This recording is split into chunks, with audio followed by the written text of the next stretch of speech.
This is an ad for one of today's hottest products. If you don't look carefully, though, you might miss what it's advertising. It's this little thing, and it's called Juul looks more like a flash drive or computer device, but it is really another kind of Juuling, or vaping, has become such a growing trend among youth that the FDA is now calling it an epidemic. It's now worth about $16 billion. We are seeing it become more and more of a trend, and with kids' perception risk low, they think that it's not a gateway drug, and then they can go on and use marijuana, and there's nothing that's harming them. It's fine. While the majority of youth in Washington County don't vape, there are still about 40% that do. Chocolate. Great. By introducing fruity flavors, makers of the products that go inside these devices have lowered the perception of risk. A Juul is a vaping device. It's smaller, it's sleeker.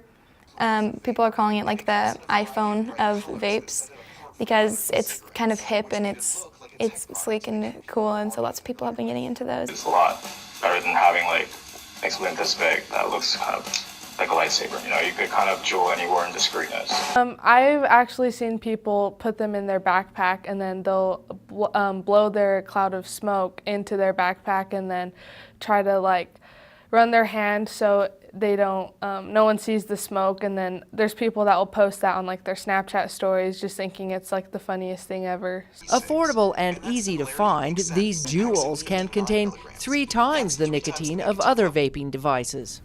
Kira is one of 1,000 students who signed in to the Utah Public Health Department's online course to learn more about the risks of e-cigarettes and vaping. Clearing the Vapor, or CTV, is being used in health education classes in the county's public schools to educate students on the harmful effects of vaping. So it's a really important thing. I think all kids, especially teenagers, should get on and do this module because it's important to realize what vaping is and how it affects you and the people around you. And it takes about an hour to complete the course. You can log in and log out as many times as you need until you complete the course. There's a lot of educational videos. We tried to provide it a way that would be attractive to youth. A school resource officer at Desert Hills High for 7 years, Steve Linton can only refer students to the vice principal when they are reported as using the products on school grounds. Really, with the new legislation, with the new juvenile justice laws, there's not a lot that we as officers here in the schools can do. Like I said, we'll bring them down to the vice principal's office. We'll go through their backpacks. We'll ask them to empty their pockets. We do not pat them down. While the new module has only been available since August, Vice Principal Eric Christensen said they use it as part of a consequence for vaping. Students will come in, we'll have them go into in-school suspension, which is right there by my office. I can kind of monitor them. And during that time, they'll do the Clearing the Vape module. You know, they have to score 100% on it. They have to read and educate themselves about what it is they're doing to their bodies, doing to their lungs, and with that information they walk out of that having, you know, a better understanding of what vaping does. Even if a kid were to get nicotine-free e-juice, there are still hundreds of cancer-causing carcinogens in them. And at the end, most students tend to think differently. And we have had a number of youth that had no idea that it harms them, and they walk away with better education, and hopefully they make the smart decision and choose to quit using.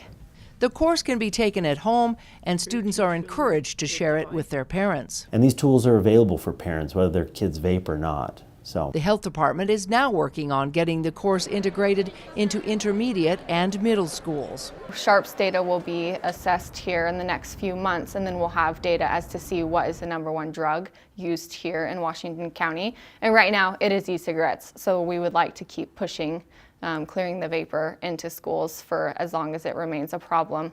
The new online module is one of a kind and is even being requested by others. We have people from, I think, Vermont that have taken it, and Tooele County is interested in getting a hold of it. And we're finding that kids are using these things earlier and earlier, so we need to start educating them earlier and earlier. But I think it needs to be more than just even the schools. We really need the parents to get involved. I think it starts off as them just trying to fit in and be cool and just feel like they're on top of the world, but in the end it does become addictive. To challenge your knowledge on clearing the vapor, log on to the Southwest Utah Public Health Department's website. In Washington County, Melissa Anderson, CEC News.